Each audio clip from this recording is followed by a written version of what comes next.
So, hello everyone. My name is Diana Körper, Program Officer at GGA Hungary office, and I would like to welcome everyone to today's session on research policy interface to upscale multi-level climate action, hosted at the Global Green Growth Institute. Today's event is part of the Global Green Growth Week, GGGI's annual global conference designed to promote knowledge sharing on the green growth agenda. Before we start, some housekeeping information. The session is being recorded and the recordings will be available on Global Green Growth Week's website. Also, please feel free to leave your questions or comments in the Q&A board or chat room, and we will try to answer them there during the session. And if we have some time left after the presentations, we will address these questions each. Let's start today's session. Bridging research and policy making fosters a collaborative and informed approach to tackling complex challenges of climate change. The session will present and discuss impactful projects on research policy interface that aim to introduce climate solutions and actions that can be replicated and upscaled. To kick off our session, I would like to invite Mr. Gábor Szanto for his opening remarks, who is the head of Climate Policy Department at the Hungarian Energy Ministry. The department is responsible for national policy development and international work in the field of climate change. Mr. Szanto, the floor is yours. Thank you. Distinguished guests, ladies and gentlemen, let me start with expressing our gratitude to the Global Green Growth Institution for organizing this event in the framework of the Global Green Growth Week 2023. I'm convinced that this week's whole week conference offers an exceptional opportunity for everyone to gain useful insights on various fields of green policies and solutions. Focusing on the topics of natural capital, green economic opportunities, efficient and sustainable resource use, and social inclusion as well. Climate change affects the life of all of us. The impacts are unprecedented and sometimes extremes as well. Science reiterates that we underestimate the impact of climate change on humanity, and we had no time to spare. The longer we wait, the greater the price we pay. Nowadays, it is more than obvious, which wasn't the situation a decade or a few decades ago, that without taking drastic actions today, adapting to these impacts will be more difficult and costly. What is more important, that without international cooperation, mitigating the effects of climate change and taking effective adaptation measures cannot lead to success. The international community has to support developing countries, especially focusing on the ones that are particularly vulnerable to the effects of climate change, assisting them with technology, knowledge, and financial resources are the key to the achievement of the global ambition of keeping global warming at maximum of 1.5 degrees Celsius. Science and research have to play a central and decisive role when we are planning climate change mitigation and adaptation measures. Every measure taken should be based on reliable research results. Taking into account what science says, Hungary has been strongly committed to tackle climate change both on national and international level. As a member state of the European Union, in the upcoming decades, we are about to implement one of the most ambitious climate policies in the world. The government has set strong strategic goals in line with the EU-wide target of reaching climate neutrality by 2015, and the aim under the Paris Agreement is to limit global temperature rise. At the national level, Hungary has set the greenhouse gas emission reduction targets of at least 40% by 2013 compared to 1990, while it has committed itself to becoming climate neutral by 2015. Allow me to use this occasion to highlight that in our National Energy and Climate Plan, we are planning to increase this target to 50%. Hungary has laid down these targets not only at the strategic level, but it was among the first member states in the EU that have enshrined national emission reduction targets in law. Let me also share with you the preliminary emission data released during the summer, which shows us our gross domestic greenhouse gas emission in last year, which were approximately 27% below the levels of 1990. Hungary is also one of the few countries in the world where GDP has grown since 1990, while greenhouse gas emission has fallen. Our greenhouse gas intensity improved with 27% in the last decade. Besides, Hungary is committed to contribute to the green transition of other countries, for example, focusing on the Western Balkans, which region has a great importance for us. In addition to this, in February 2020, Prime Minister announced the Climate and Natural Action Plan, which foresees 8 concrete measures in line with the main objective of the Hungarian integrated energy and climate policy to meet our 2030 climate protection targets to preserve Hungary and the Carpathian Basin for the next generation. Among the main points are the greening of the remaining coal power plant, which is currently one of the biggest greenhouse gas emitter in Hungary, planting trees for every newborn, a significant increase of our solar power capacity, promoting of electric mobility, and the introduction and issuance of the public green bonds, which has been happening regularly in Hungary. GGGI is one of the key entities of international cooperation to globally support the green transition. Hungary has been committed member of the GGGI for several years now, and we are particularly pleased that the first European office was opened in Budapest in 2019. We believe that to be part of such a dynamically growing and ambitious organization brings benefits not only for its member states, but for all countries of our planet. GGGI contributed to very important projects in Hungary, whose output has been essential in the success of our climate policy. So please keep up the good work. In closing and thanking you for your attention, let me leave you with the words of Molière. As he said, the greater the obstacle, the more glory in overcoming it. I have every hope that the following session will provide valuable knowledge on how to tackle complex challenges of climate change, introducing different research, policy initiatives, and projects. So thank you again. Thank you, Gabor, for introducing us into Hungary's climate ambitions and policies. And thank you for the kind words about GGGI.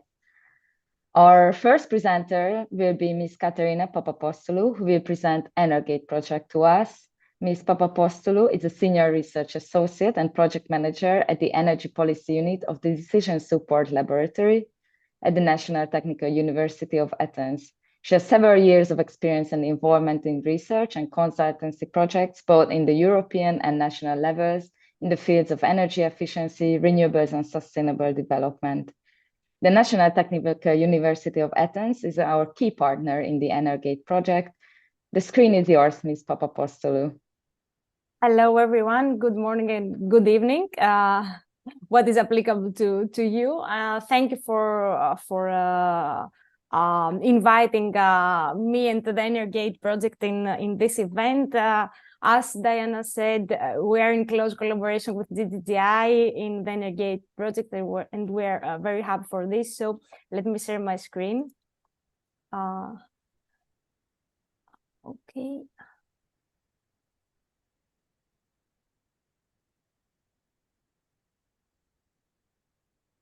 I hope now that you can see my screen, right? Okay.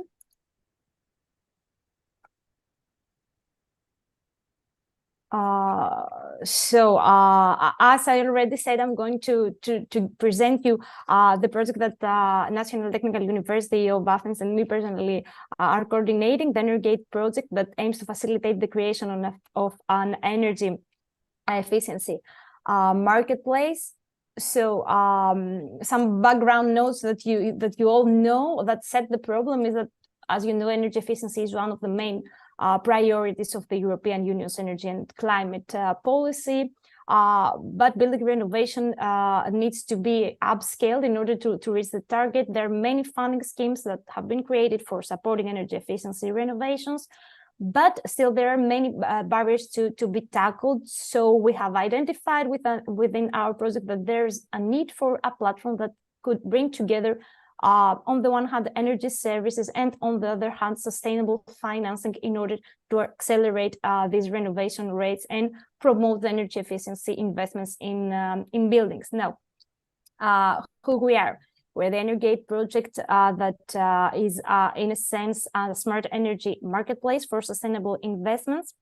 The project started in January 2023 and will finish in June 2025. The Energate marketplace is under development and will be an ICT-based platform, which on the one hand aims to mobilize and accelerate the creation of energy efficiency credible project pipeline, while on the other hand aims to facilitate the financial closure and project implementation by offering standardization, risk mitigation, and appropriate packaging of investments. So we're a consortium of 13 partners from 8 countries, GGI included, perfectly balanced, as you can see, in terms of company types, of expertise, role in the value chain, etc. So we involve organization with complementary expertise from research and industrial area in order to deliver commercial exploitation of our results, which is very important because we're talking about a marketplace. So our objectives, Energate aims mainly to integrate into a single ICT-based enabled solution different stages of the building energy efficiency project cycle by enabling and implementing a large standardized project development facility in which energy efficiency project sponsor and project owners or private or public entities may be able to announce their projects in a structured manner that takes into account standardization of information and eligibility, of course, of different financing tools. So we provide an aggregation, due diligence, and cash flow enhancement processes where projects and measures should be packaged and enhanced appropriately in order then to be offered to the financiers. In addition, we provide also appropriate feedback loops that would measure the impact, of course, of the platform. And last but not least, we aim to enabling business matchmaking, quality assessments, and profile ratings, and generally facilitate the data and information exchange, which is key for us. So we have two main target groups, as you can see, pylon A, as we say, and pylon B. Pylon A has to do with the one side, with the supply side, building owners that have buildings that need to be financed and implemented, and implementers such as project developers, ESCOs, energy consultants that, of course, need to promote their attractive proposals. And the other side is pylon B, financiers, private financing bodies, public financing bodies, investors, etc., that would like to invest into energy efficiency projects and buildings. So in the initial stage of the project that we're now, we have identified several use cases, initial use cases, and we have drafted our first, let's say, user interface, where building owners can search for implementers, implementers can search for financiers, and of course, building owners can search for implementers in order to provide attractive projects and offers to financiers that would like to invest their money in buildings, in building renovations. So as far as our implementation stages and methodologies and processes are concerned, we have divided our processes in 4 stages. The 0 stage, as we say, which is mainly the creation of the profiles of the users within the platform. The FED stage, where we collect the project-related data in terms of building data, of financial KPIs, energy efficiency, consumptions, and all this that has to do with the building itself. The process stage, which is the core stage of the platform, which aggregates projects based on specific filters that identify similarities among projects in order to be packaged and offered as a unique project to the financiers, and the matchmaking of them with the appropriate financing, and of course the final stage, which is the delivery stage, the follow-up on the realized projects. Here you can see our first user interface. In order to use this for our stakeholder consultations, for gathering input and feedback to get us better prepared and gather all the insights that we need from the market perspective in order to update the platform functionalities. So as you can see, you can create your profile, you can see the match projects. If you're a financier, you can add your building and see an offer that has been done for your building from the other side, from the demand side. And we're also in the process of developing the back end and all these processes that need to be functional. Of course, we cannot have a platform offered if we have not validated and tested it. So the Energate financeable packages and solutions will be studied through 5 different pilot partners who have already provided data and information from energy efficiency projects in 6 different European Union countries: Greece, Italy, Latvia, Austria, France, and Spain. As you can see, we have pilots from representatives from both demand side, ESCOs, public funds, etc., and supply side, energy consultants, SMEs, etc. And in the graph, you can see how they're related with the different processes of stages of our platform. And here our expected impact, our targets, what we need to do, what we need to reach after this this Energate trip, and by June 2025, we're aiming to have more than 180 buildings with energy efficiency investments, up to 132 final energy consumption savings, and of course more than 300 million euros triggered by the marketplace. So if you would like to explore our results or to be involved in Energate, give us feedback and learn from what we are going to offer, please navigate through our website and our material that we have produced. And of course, if you would like to give us your input, your valuable feedback, just scan this QR code and allocate no more than 5 minutes in order to give us some answer to some key questions that we have about the platform planning and design.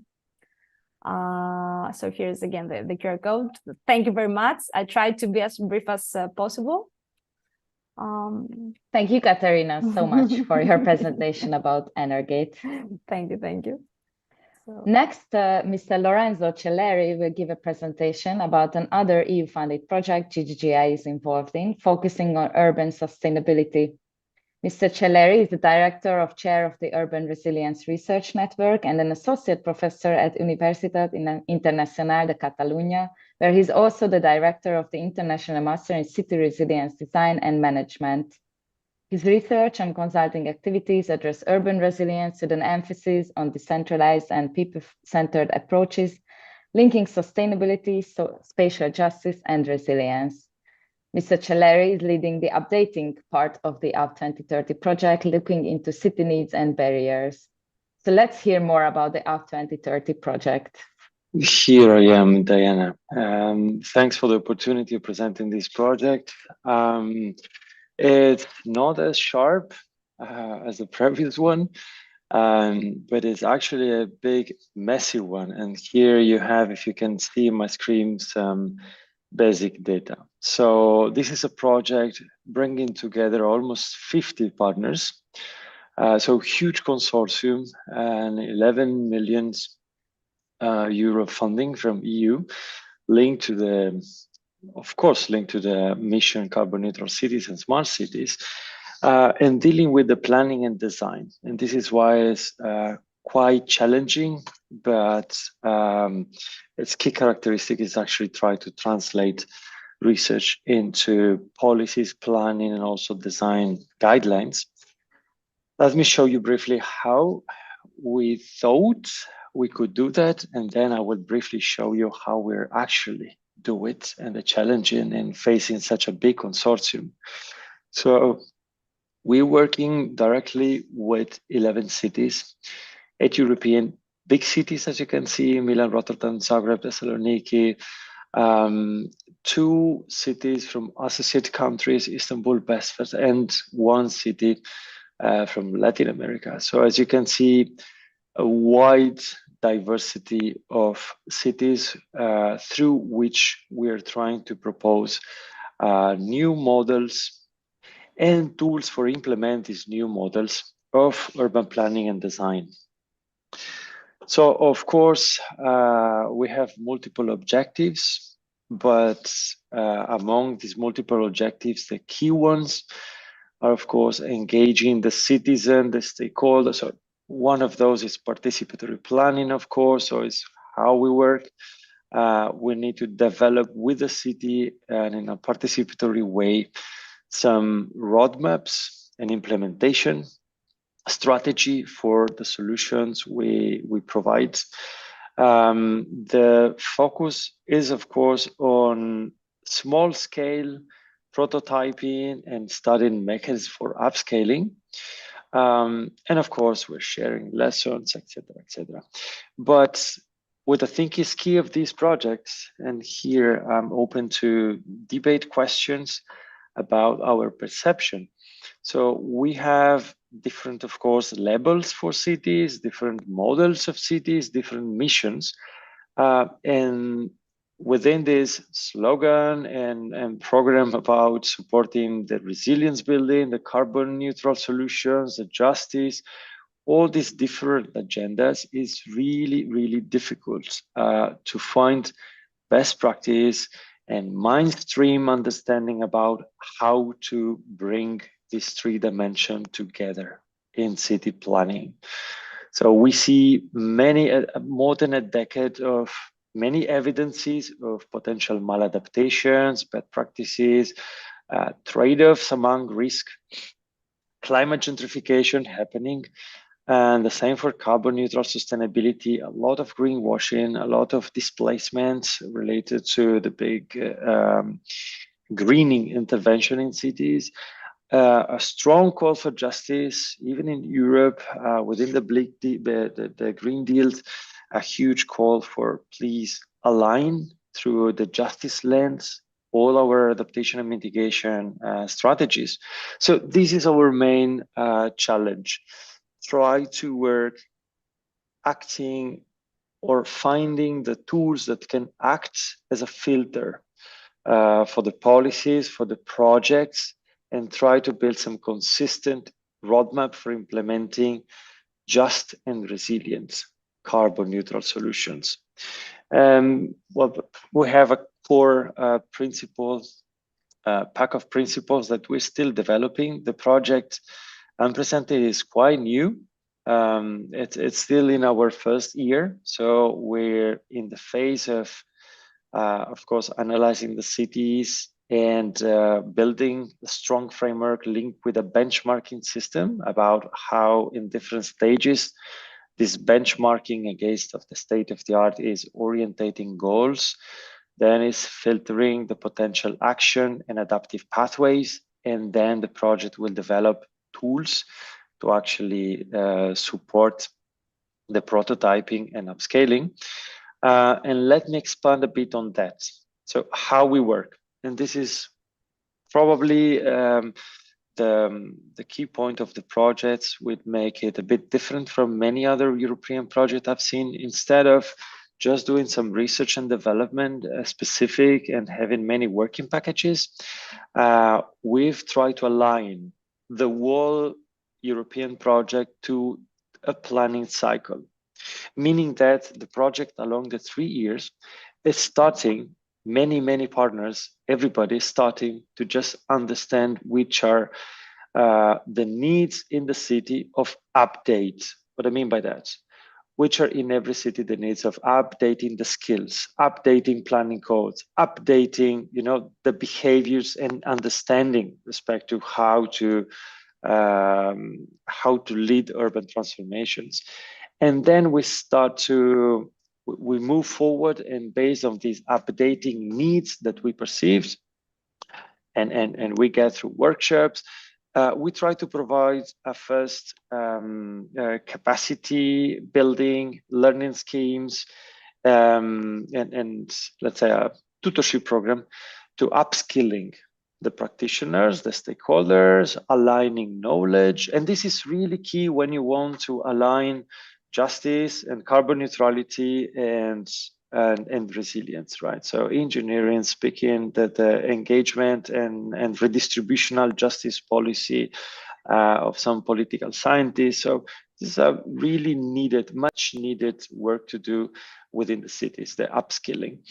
And the next step, once we're all aligned in terms of understanding resources and capacities, then we start to prototyping and upgrade something. This is where we have 17 technological partners. We have a range of 43 different solutions, and thus many different expertise to pack tools and guidelines for the city to implement at small scale, of course, this prototyping of the solution. And as you may imagine, then, of course, along the planning cycle, we're working through labs and involving stakeholders and citizens and try to understand which are the mechanisms for upscaling. So these the GGGI and others role, iClay and many other partners working especially through these upscaling models, city-to-city learning. Myself, we're developing in the Urban Climate Change Research Network.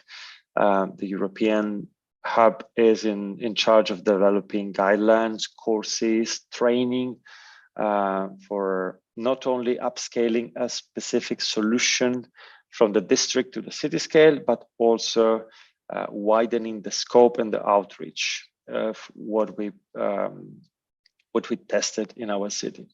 And of course, the uptake, which is another way of saying broadening the dissemination, right, of our results. So this is a bit our main goal, I would say. Even if it is a process, what I've just described, it's also a goal. So start to think of a consortium like one big family of consultants, of technical partners, of political scientists, of planner, designer, all together trying to align our expertise through the planning cycle of very different cities. Of course, many expected outcome. It's a big project, 11 million, almost 50 partners. So I have to really reduce to the very minimum the family of the outcome. So there would be many different implementations in 11 neighborhoods. Of course, many guidelines and different guidelines, technical, legal, policy, governance, of course, guidelines about upscaling, the tools implementation.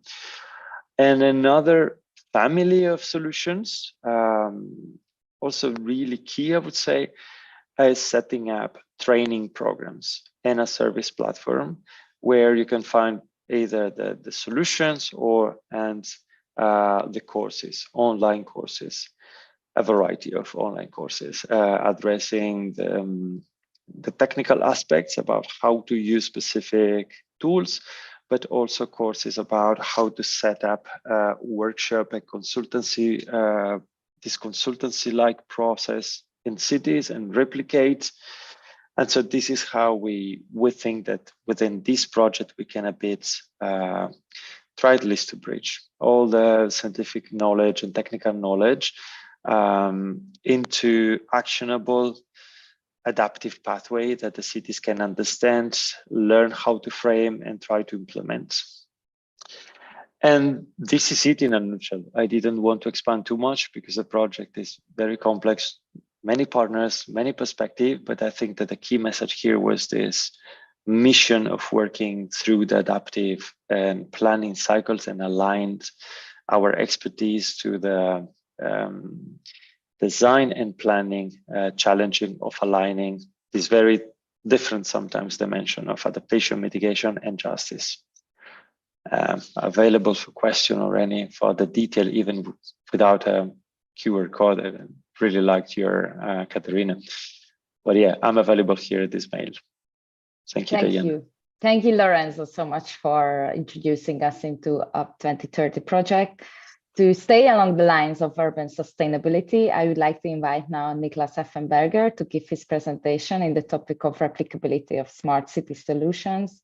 Mr. Effenberger is a research associate in the Urban Systems Design Department of Fraunhofer Institute, who is also a partner in the UP 2030 project. He focuses on transformation of cities towards livable and ecologically responsible spaces. Currently serves as a replication manager in the Sparks project, which explores sustainable energy solutions for communities in 7 European cities. We will hear more about the Sparks project's replication strategy and learnings about replicability from another European Smart Cities initiative. Mr. Effenberger, the screen is yours. Yeah, thank you so much, Diana, for this warm introduction. And also Gabor for the inspirational beginning words to this session, and also to mention my previous speakers for the interesting presentations. I will now continue with my presentation with the title From Pilot to Practice, Replication in the European Smart City Research Community. Now, I will mainly draw up from insights from the project Sparks I was involved in, and we as institution were involved in. Sparks is short for Sustainable Energy Positive and Zero Carbon Communities. The focus is on this sustainable energy side, so on so-called positive energy districts, heads in short, so basically districts that produce more energy than they consume. Now, in the project, we have 2 lighthouses, namely Leipzig in Germany and Espoo in Finland. You see in red on the left-hand side on the map. Then those lighthouses are followed by 5 other cities, namely Reykjavik in Iceland, Maia in Portugal, Kifisia in Greece, right next to you, Katerina, Kladno in the Czech Republic, and Lviv in Ukraine. Now, there's a quick recap on what lighthouses are and what follower cities are. The lighthouses, they already had projects underway, and they finished them within the project. And so they aim mainly for upscale, so finishing the projects and upscaling, planning the upscaling in other districts of the city. Now the follower cities, they started their interventions within project lifetime, and here focus was on replicating from the lighthouses, learning from the lighthouses. A very quick overview on the lighthouse cities and what they focused on, which topics. So Leipzig was mainly in solar and solar thermal energy. They developed a smart grid. They worked on bidirectional charging and e-mobility. They created a virtual positive energy district and a virtual power plant. Then they equipped a social housing district with smart meters, and in this district they engaged in citizen engagement, and then they created several mobility hubs. Now, Espoo in Finland, they as well had renewable heat and renewable district heating approaches. Here they included geothermal energy, geothermal energy. They also developed a virtual power plant.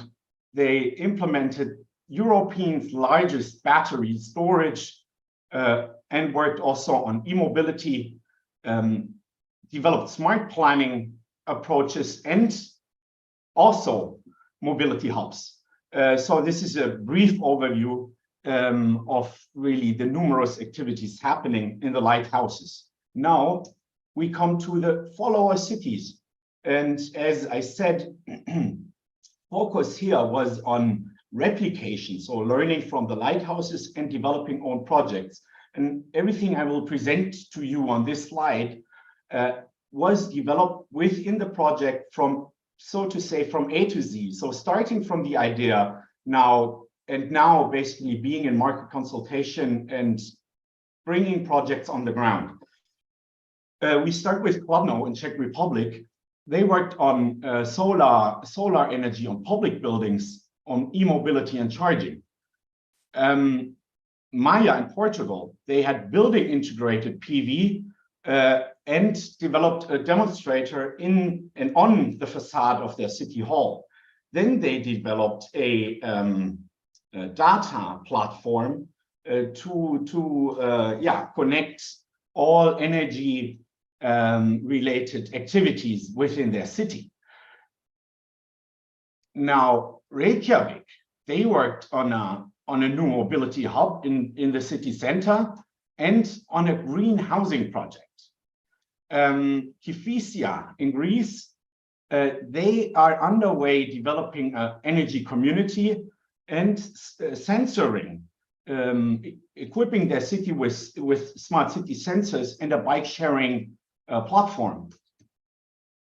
And last but not least, Lviv in Ukraine, they mainly worked on planning, namely a spatial energy plan in mapping energy consumption and production, and connecting this to a sustainable mobility plan with electric charging. So you see, these ideas and these projects developed within the project, within, let's say, the overall project of Sparks, are very, very diverse. We see, let's say, direct replications of ideas from the lighthouses, for example, with the PV on public buildings in Kladno. But we also see, and I want to draw your attention on this, newly developed ideas that are not a direct replication of what has been happening, what has been going on in the lighthouse. Namely, for example, the greenhousing in Reykjavik or the energy community in Kifisia. Now, this is all about replication. We can definitely say replication was highly successful within the project. Now, there was, as said, a direct replication of some approaches, while there were newly ideas generated in others. Now, the question is, how did we get there? And for this, I will present to you our replication framework we equipped or we implemented in Sparks. Now, this is an easier version of the actual slide. The more detailed slide you find in the end of my presentation once you receive the slides via email afterwards. So first of all, we conducted a city lab, so creating a common knowledge base, benchmarking all of the cities with the same indicators, conducting interviews and trying to find out about the same questions to create a comparable knowledge base. Based on this, the cities created implementation plans. So this was all about creating a strategy. Next step was the project development itself. So all the projects I showed on the last slide. We had a direct one-to-one consultation and guided step-by-step process from A to Z, from the idea to the planning of the project. And this yielded at least 2 projects per following city. Next step was a market consultation. So improve procurement by engaging with the market. So really, again, getting projects down on the ground. Improve procurement practices and engage directly with the suppliers. In the lighthouses, we basically did the same thing, the same guided process to upscale those solutions. And now this was all supported, you can see it in the bottom, by knowledge exchange and training. And what do I mean with this? First of all, we created information packages. This was formalized knowledge of all the project ideas and all the projects developed in the lighthouses. So yeah, a description of what happened, how they did it, and equipped with a SWOT analysis to create, in the end, so-called neutral information packages. So everybody is on the same page and can understand how things were developed. Then we facilitated the knowledge exchange transfer process with the named city forums, with webinars, workshops, and very importantly, also with demo sites visits in the lighthouse cities. Then we had a certified training track for municipal staff, members of staff, training them in questions of smart city project development. Yeah, and as I said, you see it in the bottom here now, the detailed slide is in the end of my presentation. Now, yeah, this was a very quick roundup of what we did, but you see how multifaceted our approach there was. And I think this is a reason why we were successful. Now, lessons learned and bigger picture. In this slide, there are not only the learnings from Sparks, but also the learnings from our task group replication, which is a work group spanning over 16 projects, just like Sparks, and trying to develop common denominators in terms of replication. First of all, it is a highly complex task. And so you need resources, you need time, and you need to be well equipped. Being well equipped also means having those toolkits and those tools I showed on the last slides at hand, and well defining them so that everybody understands what's the goal and how to reach this goal. Then comparable data is basis for successful replication, and standards make our life easier, but still, every city, every district is unique and different. The differences may be smaller or bigger, but there are always differences. And this has to be taken into account.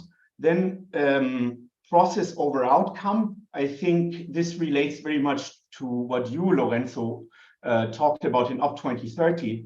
Get everybody on board in the beginning, focus on, let's say, on the process and on the tools I presented in the last slides, and not wait until the pilots are finished in the lighthouses and then onboard the fellows. Acceptance and gaining buy-in is crucial. Niklas, very sorry to jump in. Just we have two more presentations, okay. So if you can just wrap it up in a few sentences. Okay. Sorry. Thanks.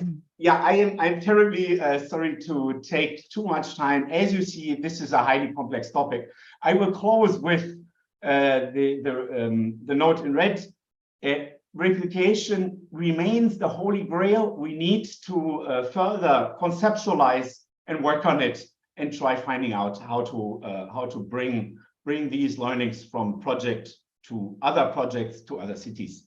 Yeah, thank you. Thanks so much.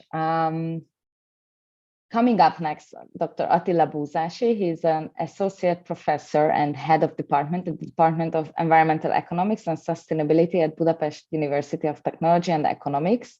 He conducts research regarding urban sustainability, climate adaptation, vulnerability assessments, and related concepts. Besides the urban-related topics, he conducted research in various other sectors in climate adaptation issues. He will talk about the so-called ADA-QA index, which describes plan quality regarding climate adaptation aspects on urban level. Attila, over to you. Yeah, okay. Thank you. And I hope you see my screen as well. Okay, so thank you for introducing me, and I promise I try to be as short as possible because you mentioned that we have some delay in the schedule. So today I'm going to talk you about a specific framework, or we can analyze the urban adaptation plans and from all over from Europe. So basically, it's an already published paper, and we are really proud of this one because it was published by the Nature Partner Journal Urban Sustainability in the beginning of March this year, and we have more than 30 co-authors in this paper. So it's a really success story of European cooperation regarding plan quality assessment. So our main aim was quite simple: to assess plan quality regarding urban adaptation activities. So that's why we used an urban audit database to define a representative sample of more than 300 cities across the former EU 28. Unfortunately, just around 50% cities have an adaptation plan, and here you can find those cities and those plans which we could analyze. The most plans are found in the UK. That's why I mentioned it's just a pity that it was a former EU 28. So 30 plans from the UK, but around 20 plans represented Poland, France, and Germany. And a total of a bit more than 50 plans of these 170 cities we could analyze developed it under a national, regional, or local law that requires municipalities to develop an urban climate adaptation plan. And at the time of plan publication, this counted for cities in Denmark, Ireland, the UK, and France. And just a fun fact that the oldest plan, the oldest urban adaptation plan in our sample was published in 2005, in Lincoln from the UK. And since then, steadily more plans were published in 2019 and 2018. And that's why important to emphasize that our cutoff date was 2020.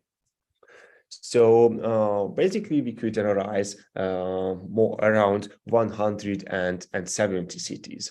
And as Dana mentioned, we elaborated a specific framework. This is so-called ADACAR, which is an acronym for Adaptation Plan Quality Assessment Index. This ADACAR index is based on 6 principles you can find on the right side of this slide. So these principles are, in other words, these are the main aspects we analyzed, and we incorporated many questions into these aspects.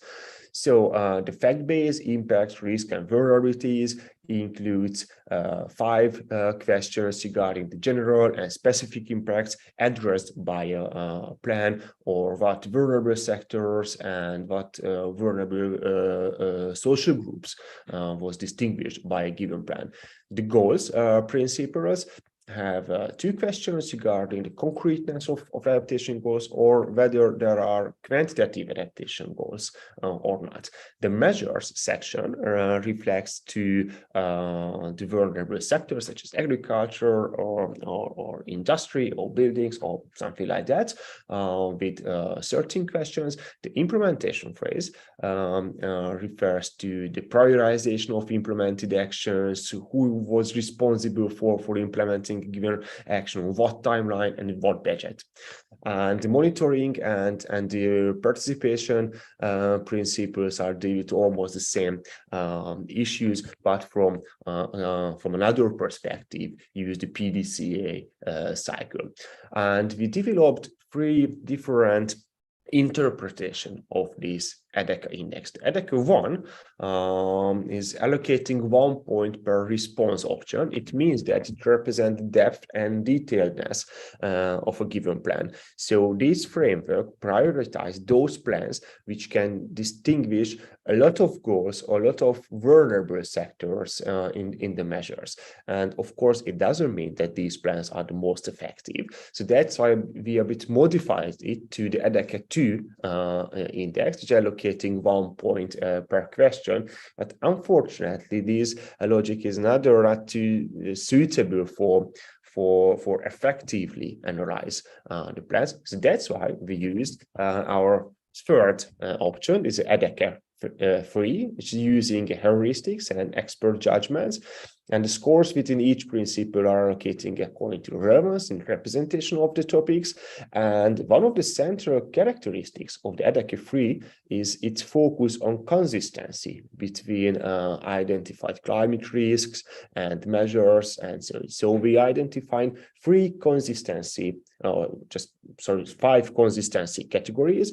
The first one is between the identified impacts and adaptation goals. It means that, for example, a given strategy identified an impact which is relevant for that city, and whether there were at least one adaptation goal related to the previously defined risk. It means that is a consistent strategy. So through the 5 consistency categories, we add 5 more points to the EDECA-3 scores, and these EDECA-3 scores were standardized, so that's how we can equally handle the principles. Just a short representation of our results. The first sentence is, I think, the most important message of our paper, that plan quality differs significantly between older, medium old, and recent plans, and steadily and significantly increasing from older to medium old to recent plans. We have some interesting results regarding top cities, top performing cities, such as Sofia from Bulgaria, Galway from Ireland, and Dublin scored highest according to this complex EDECA-3 index. So it was quite important to dive into the details regarding the policy framework. So the Irish cities are required by the Irish government to produce adaptation goals. And for example, the Sofia from Bulgaria was had a quite high score regarding the fact-based measures and implementations, and we could see that the plan quality has generally increased across all principles over time. And the main conclusions are here that adaptation plans in Europe regarding these selected cities have steadily improved in quality over time. This quality index by about 1 point per year has increased from 2005 to 2020, and which is really important that the consistency or the effectiveness of these plans increased slightly over time, but it's an increasing trend as well. So if you are more interested in our results or in our methodology, just please click on the Nature Partner Journal Urban Sustainability, and you can find our paper published there, and you can find a lot of details regarding methodologies and supplementary materials and a lot of interesting things about urban adaptation planning in Europe. So thank you for your attention. Thank you, Attila, so much for your presentation. Just to add that we are currently working on the NAP global assessment based on this framework. And for our last presentation, I would like to invite Dr. Dion King, Director of Development Research at the Center for International Development at Korea Development Institute, to talk about Economic Innovation Partnership Program. The program was developed to facilitate climate solutions and actions in partner countries. Dr. Kim has a deep experience in academic and policy research in the area of applied development and international economics. He has also implemented various cooperation and knowledge sharing programs and projects with international organizations and partner countries. I would like to invite Dr. Kim now to give his presentation and short overview about the EIPP in Hungary. Thank you so much, Diana, and hello everyone. And my great pleasure to be here to introduce the EIPP program in its case, implemented by the KDI with the Ministry of the Economy and Finance of Korea, MOEF. And I hope that my presentation will be helpful to understand our EIPP program and also to enhance our partnership working you through the EIPP and its cases in my presentation as well. So what I'm talking about in this presentation is the Economic Innovation Partnership Program, so-called the EIPP with Hungary. So I will be briefly on the introduction of the EIPP program, and then the focus on the case of EIPP with the Hungary, which is the ongoing project with the Hungarian government and its partners. So as a global society faced with new challenges such as the climate change and the COVID pandemic and so on, so we need to enhance our stable and flexible development cooperation program to seek for the mutual beneficial solution with the partner countries and international organizations. So in this regard, the Korean government will have to broaden our global partnership with the partner countries, government, and the related Korean local expert with the innovative framework, and also make efforts to share our knowledge and jointly scale up the advanced technology with the partner countries. So finally, Ministry of the Economic and Finance of Korea, MOEF, launched the EIPP program with the KDI. The EIPP program is a multi-year comprehensive and the packaged Polish technical cooperation program, such as a kind of the long-term version of the KSP with the full support. So this EIPP program aims to seek for the potential opportunity for sustainable growth and economic cooperation, working with the partner countries, Korean and the local experts based on the innovative technology and relevant infrastructure and systems. So please report to the vision and mission of the EIPP in the slides below. As mentioned before, the EIPP provides the comprehensive and the tailored policy and technical cooperation in the wide range of the sectors, and the focus on the strategic areas such as the smart cities and green energy, efficient mobility, and innovative industrial complexes to strengthen innovation capability based on their respect, interest, and strength. So basically, this EIPP aims to build a strategic economic cooperation partnership to accelerate the partner countries' sustainable socio-economic development. In this regard, our goal of the EIPP could be divided into these 4 pillars. So please see this slide for our contribution through the EIPP. Okay, let's go ahead and move on to the case study of the EIPP with Hungary. So EIPP gonna expect it to make a tangible outcome and enhance the strategic partnership to foster the social economic development of partner countries through this program. So now I'd like to deliver good practice through the EIPP with Hungary. So since 2021, Korea and Hungary have agreed on enhancing their strategic partnership and cooperation in emerging industries such as the EVs and the batteries. So based on our strategic partnership between Korea and Hungary, and we had launched some of the EIPP sub-projects. Now we are moving on to the phase 1 with these 5 projects as seen in these slides. So the title of these EIPPs are the development of a skilled workforce of the EV industry in Hungary. A second one is the development of the smart EV charging facility across Hungary. And third one is the development of the CITS environment across Hungary. And fourth one is the advancement of the decarbonization strategy in commercial vehicle sector. And the last 3 is the development of the battery life cycle management and traceability system.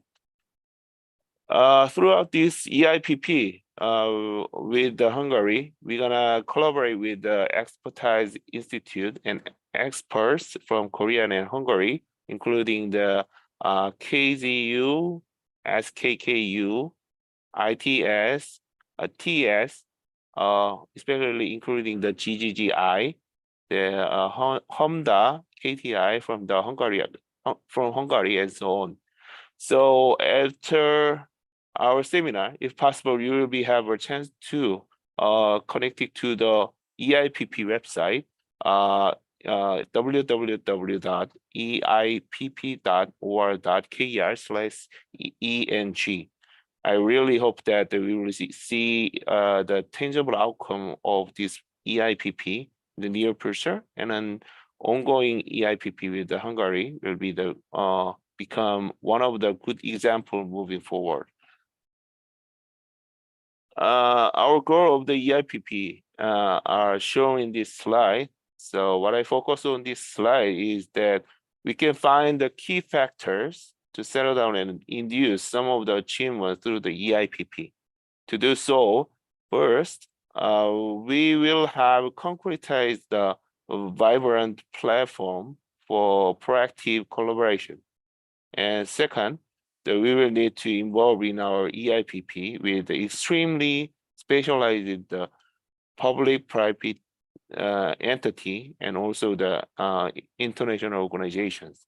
And thirdly, we will have to establish a common goal and concretize a harmonized network to seek for the green-oriented sustainable growth with the unique and the potential stakeholder.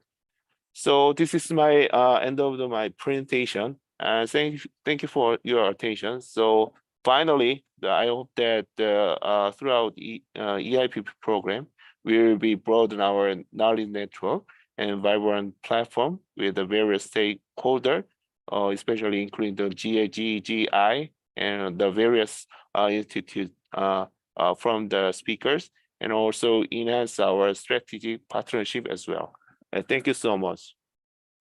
Thank you, Dr. Kim, for your presentation about EIPP and its implementation in Hungary. To close our presentations, Mr. István Musa from the Embassy of Hungary in Seoul will give his closing remarks. As a Science and Technology Counselor at the Embassy, Mr. Musa is developing the research, development, and innovation cooperation between Korea and Hungary. Green technologies like hydrogen, electric mobility, and renewables are some of his key focus area. Over to you, Mr. Musa. Thank you very much, Diana. And on behalf of the Embassy of Hungary, I'd like to thank GGGS for inviting us into this meaningful session of the GGGI Week 2023.